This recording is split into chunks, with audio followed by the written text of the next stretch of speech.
अप्राकृतिक कर्म बहुत तनाव पैदा करता है। अपने अनिवार्य कार्य करो, क्योंकि वास्तव में कार्य करना निष्क्रिय से बेहतर है। मैं सभी प्राणियों की हृदय में विद्यमान हूँ। निर्माण केवल पहले से मौजूद चीजों का प्रक्षेपण है। जब वे अपने कार्य में आनंद खोज लेते हैं, तब वे पूर्णता प्राप्त करते हैं। इंद्रियों की दुनिया में कल्पना सुखों की शुरुआत है और अंत भी, जो दुख को जन्म देता है। कर्म योग वास्तव में एक परम रहस्य है। कर्म मुझे बांधता नहीं, क्योंकि मुझे कर्म के प्रतिफल की कोई इच्छा नहीं। करुणा द्वारा निर्देशित सभी कार्य ध्यान से करो।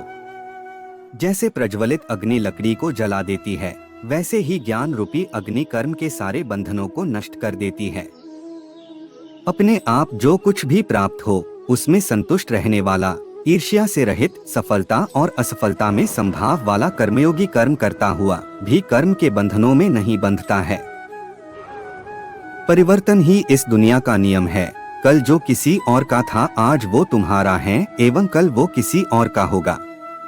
आनंद बस मन की एक अवस्था है, जिसका बाहरी दुनिया से कोई लेना देना नहीं है।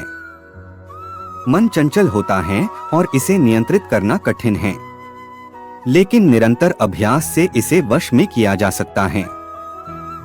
अगर आप अपना लक्ष्य पाने में असफल हो जाते हो, तो अपनी रणनीति बदले, लक्ष्य नहीं। मैं किसी के भाग्य का निर्माण नहीं करता, ना ही किसी के कर्मों का फल देता हूँ। व्यक्ति या जीव के कर्म ही उसके भाग्य का निर्माण करते हैं और उसके अनुसार उनको फल मिलता है। वर्तमान परिस्थिति में तुम्हारा कर्तव्य ही तुम्हारा धर्म है। वह कर्मों के बंधन से मुक्त हो जाते हैं।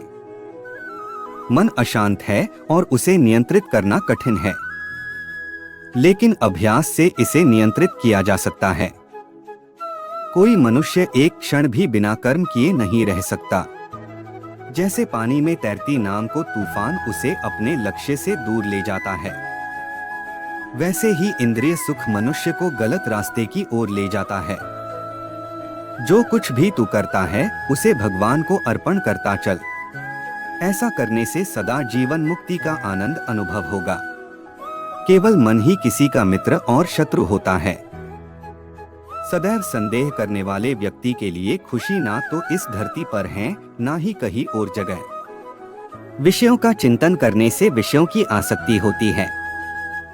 आसक्ति से इच्छा उत्पन्न होती है और इच्छा से क्रोध होता है। क्रोध से सम्मोहन और अविवेक उत्पन्न होता है। संयम का प्रयत्न करते हुए ज्ञानी मनुष्य के मन को भी चंचल इंद्रियां बलपूर्वक हर लेती हैं। जिसकी इंद्रियां वश में होती है, उसकी बुद्धि स्थिर होती है। वह सामान्य रूप से संकटों के आक्रमण को सहन कर सकते हैं और निश्चित रूप से खुशियां और मुक्ति पाने के पात्र हैं। जब तुम्हारी बुद्धि मोहरूपी दलदल को पार कर जाएगी, उस समय तुम शास्त्र से सुने गए और सुनने योग्य वस्तुओं से भी वैराग्य प्राप्त करोगे। जो आशा रहित है, जिसके मन और इंद्रियां वश में है, जिसने सब प्रकार के स्वामित्व का परित्याग कर दिया है, ऐसा मनुष्य शरीर से कर्म करते हुए भी पाप को प्राप्त नहीं होता। काम, क्रोध और लोभ यह चीजों को नरक की ओर ले जाने वाले 3 द्वार हैं। इंद्रियां शरीर से श्रेष्ठ कही जाती है। इंद्रियों से परे मन है और मन से परे बुद्धि है, और आत्मा बुद्धि से भी अत्यंत श्रेष्ठ है। जो मनुष्य बिना आलोचना किए श्रद्धा पूर्वक मेरे उपदेश का सदैव पालन करते हैं। क्रोध से भ्रम पैदा होता है, भ्रम से बुद्धि व्यग्र होती है। जब बुद्धि व्यग्र होती है, तब तर्क नष्ट हो जाता है। जब तर्क नष्ट होता है, तब व्यक्ति का पतन हो जाता है। सभी प्राणी जन्म से पहले अप्रकट थे और मृत्यु के बाद फिर अप्रकट हो जाएंगे, लेकिन जन्म और मृत्यु के बीच प्रकट दिखते हैं। परिवर्तन संसार का नियम है। मैं काल हूँ, सबका नाशक, मैं आया हूँ दुनिया का उपभोग करने के लिए। कर्म उसे नहीं बांधता जिसने काम का त्याग कर दिया है। बुद्धिमान व्यक्ति कामुक सुख में आनंद नहीं लेता।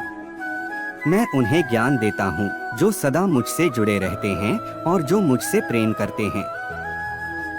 सदैव संदेह करने वाले व्यक्ति के लिए प्रसन्नता ना इस लोक में है ना ही कहीं और। किसी और का काम पूर्णता करने से कहीं अच्छा है कि अपना करे, भले ही उसे अपूर्णता का साथ करना पड़े। जो ज्ञान और कर्म को एक रूप में देखता है वही सही मायने में देखता है।